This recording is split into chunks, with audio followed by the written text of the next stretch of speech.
Hello, this is Claus Jensen presenting my first video in a series I plan to do on one of the best chess players of all time, the Cuban master Jose Raul Capablanca.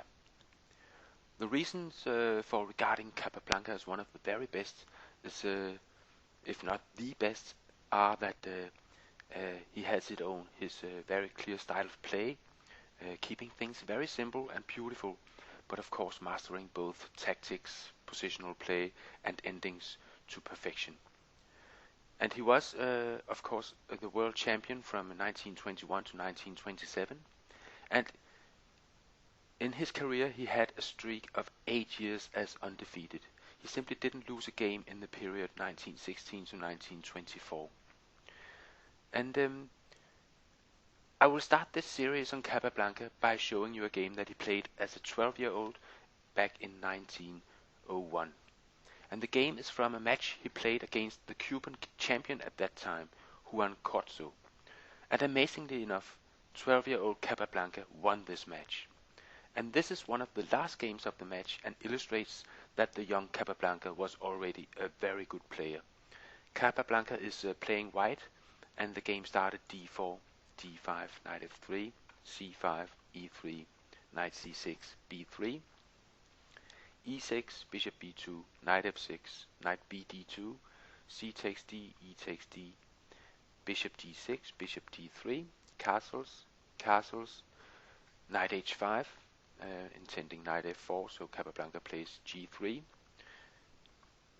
f5, knight e5, attacking the knight on h5, which retreats to f6, and f4 from Capablanca, bishop takes e5, f takes, knight g4, queen e2, and nothing spectacular is going on. Capablanca simply develops his pieces and restricts the opponent's opportunities with a few prophylactic moves.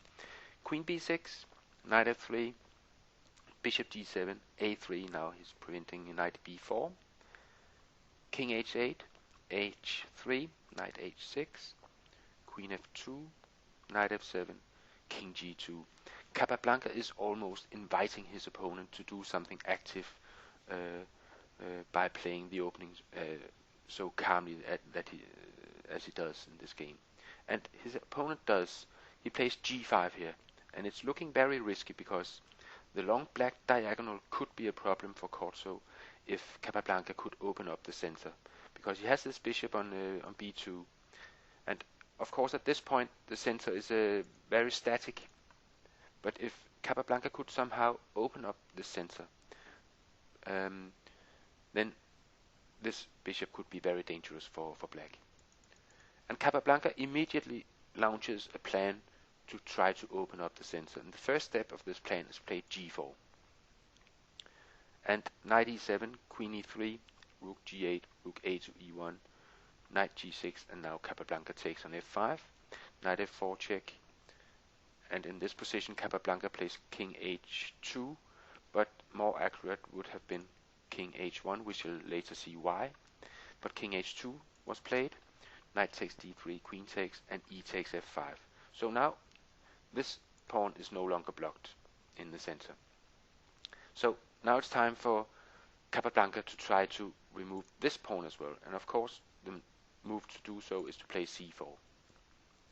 And in fact, in this position, black had a way to create some counterplay. He could play g4 in this position. And if knight h4, then g3 with check, and this is why the king should have been on h1 instead of h2, because now black has some counterplay. But in the game, Corzo played queen e6, c takes d5 followed, queen takes d5, and now Capablanca has succeeded in making the center fluid again. None of his central pawns are blocked by enemy pawns. So this is why Capablanca now strikes immediately, because he has obtained what he wanted to open up the center, and then he strikes e6. And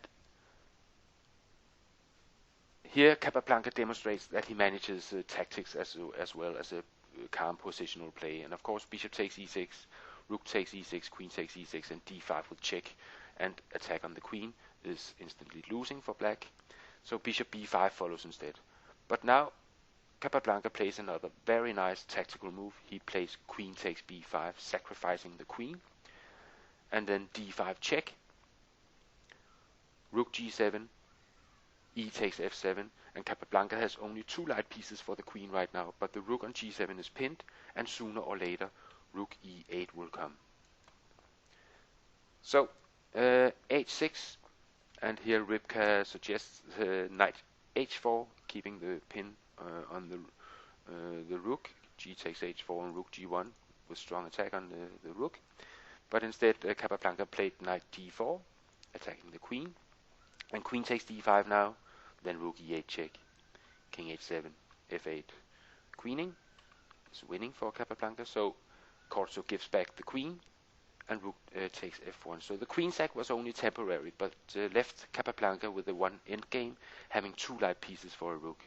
Rook takes f7, rook takes f5, rook takes f5, and knight takes f5. King h7, knight e7, rook f8, king g2, h5, d6, g4, h takes, bishop e5, and king h6, d7, rook d8, and now follows a little tactical move, knight g8 check. If Corzo has played king g6 here, then knight f6, followed by bishop c7. So Corzo took the knight on g8 and then followed bishop f6, controlling the queening square on d8, king g6, queening, and now Capablanca has reached an endgame with bishop against bishop and 2 pawns against 3 pawns, and this is of course also winning b5, king f2, both moving their kings to the queen side.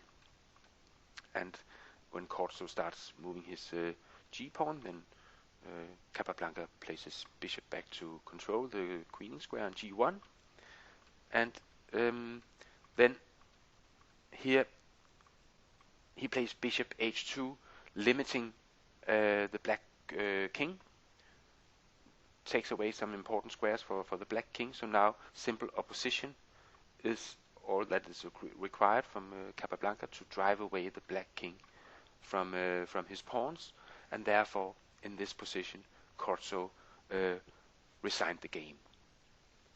And I think it was a brilliant game from a 12-year-old, possibly one of the best games played in chess history of a player at that age. Capablanca played the opening very calmly, inviting Corzo to some activity. Corzo chose a wrong idea of opening up the g5, making him vulnerable on the long black diagonal, and Capablanca immediately played to open the center to take advantage of this diagonal. And as soon as he had managed to open the center, he played a few very nice tactical moves, including a queen sacrifice, which left him with a completely won endgame, which he converted very nicely. So I think this game had it all, and I hope you enjoyed it as much as I did, and I hope to see you on my blog at clausjensen.com.